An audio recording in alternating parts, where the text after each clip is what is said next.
युवराज बुध हुए वक्री।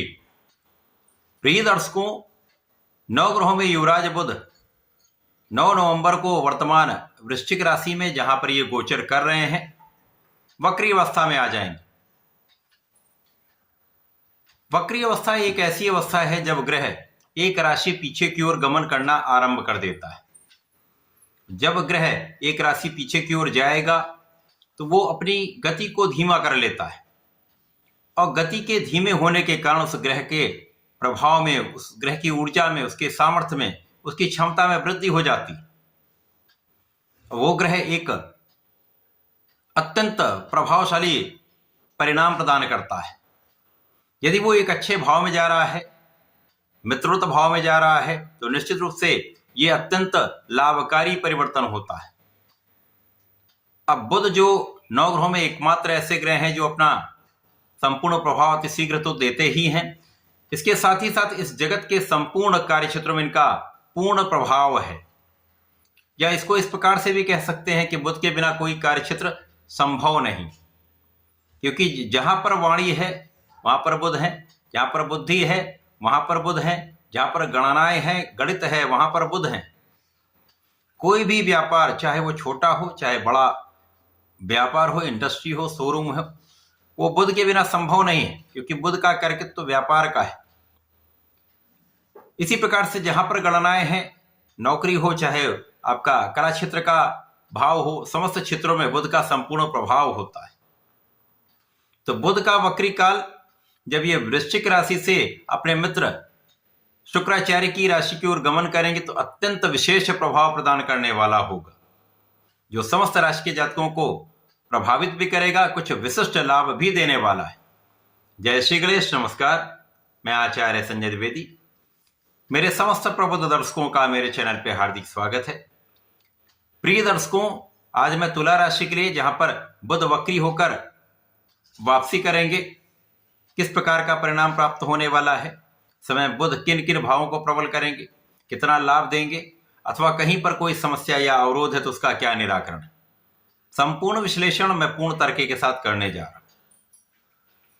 प्रिय दर्शकों, इस राशिफल को आप अपने लग्न तथा राशि दोनों के अनुसार देख सकते हैं। तुला राशि के लिए यदि हम अवलोकन करें तो बुध आपके भाग्य के स्वामी तथा द्वादश भाव के स्वामी।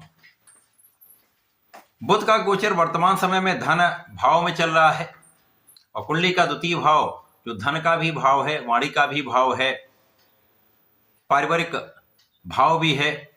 तो यहां पर बुध का होना आपके इन भावों की प्रबलता तो दे रहा है, कहीं पर कोई संदेह नहीं। यहां पर ये मंगल के साथ ही है, धनेश के साथ ही गोचर कर रहे हैं, और धनेश के साथ जब भाग्येश होते हैं तो निश्चित रूप से बड़ा धन आपको प्राप्त होता है। बुध 9 नवंबर को यहां पर वक्री अवस्था में आ जाएंगे तथा इनका गमन लग्न की ओर हो जाए।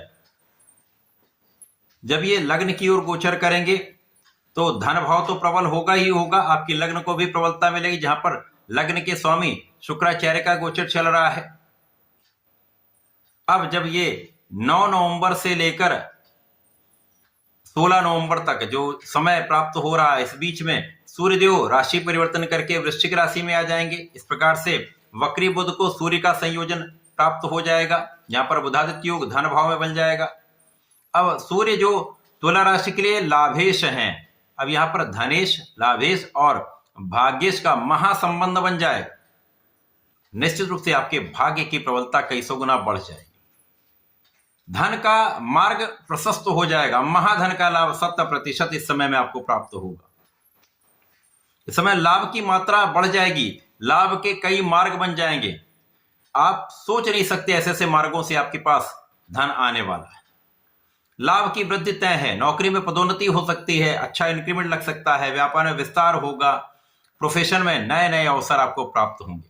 विशेष रूप से कला क्षेत्र के जातकों के लिए वो समय अत्यंत महत्वपूर्ण होगा जब बुध राशि परिवर्तन कर लेंगे और 23 नवंबर को ये राशि परिवर्तन करके लग्न में आ जाएंगे, जहां पर 28 नवंबर तक शुक्राचार्य के साथ महायोग बनेगा।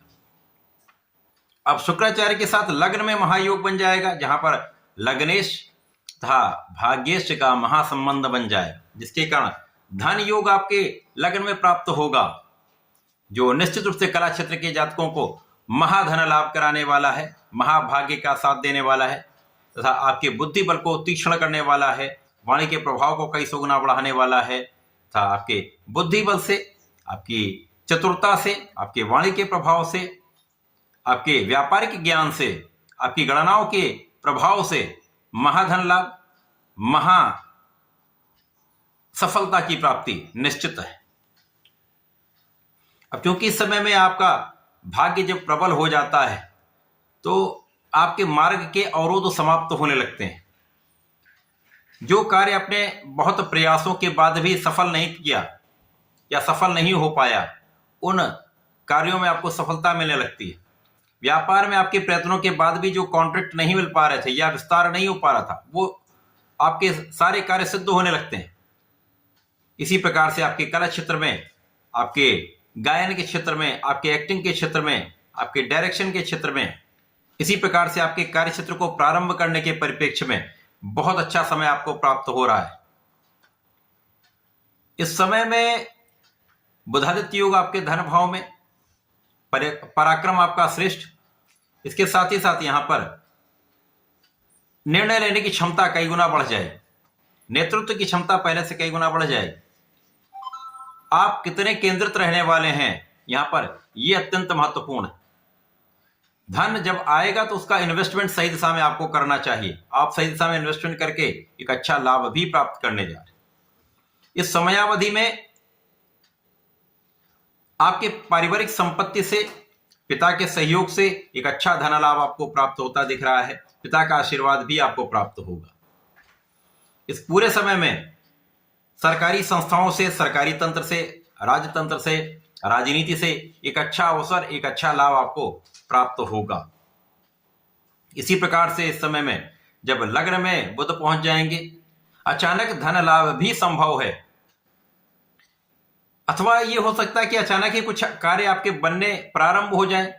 ऐसे कार्य जो विलंबित थे या अवरुद्ध हो गए थे, उन सभी कार्यों में प्रगति से आपको लाभ बढ़ जाए, ऐसी संभावनाएं बढ़ रही। इस समय परिवार का भी पूर्ण सहयोग आपको प्राप्त होगा। इसी प्रकार से लग्न में जब आपका शुक्र के साथ महायोग बन जाएगा आपके लग्न में, तो निश्चित रूप से यह समय आपके सौंदर्य में वृद्धि करेगा, आपके आकर्षण में वृद्धि करेगा। आप बहुत कुशाग्र रहेंगे और इस समय में आपके व्यक्तित्व का प्रभाव समस्त लोगों पर पड़ने वाला है। यहां पर संपूर्ण रूप से आपके लिए लाभकारी समय है। तो ये बुध का वक्री काल तुला राशि के जातकों के लिए श्रेष्ठ फलदायी है, चौमुर से लाभ देने वाला है। किसी प्रकार की कोई बड़ी समस्या यहां पर नहीं। केवल इस समय में आपको धर्म के मार्ग पर चलना है, न्यायोचित रहना है और परिवार के साथ सामंजस्य बनाएंगे तो समस्त लाभ भी आपको प्राप्त होगा, सुखों में वृद्धि अवश्य होगी। तो ऐसा इस समय करके लाभ लेंगे। साथ ही साथ यहां पर आपको गणपति जी की आराधना करनी चाहिए। गणपति स्तोत्रम का पाठ करें अथवा ओम गंगणपतये नमः का जप करें। प्रत्येक बुधवार को यदि गणपति महाराज को दूर्वा का अर्पण करते हैं तो विशेष लाभ आपको प्राप्त होंगे। इस समय का संपूर्ण उपयोग आप कर पाएंगे। तो ऐसा करके इसका लाभ लें। धन्यवाद, नमस्कार।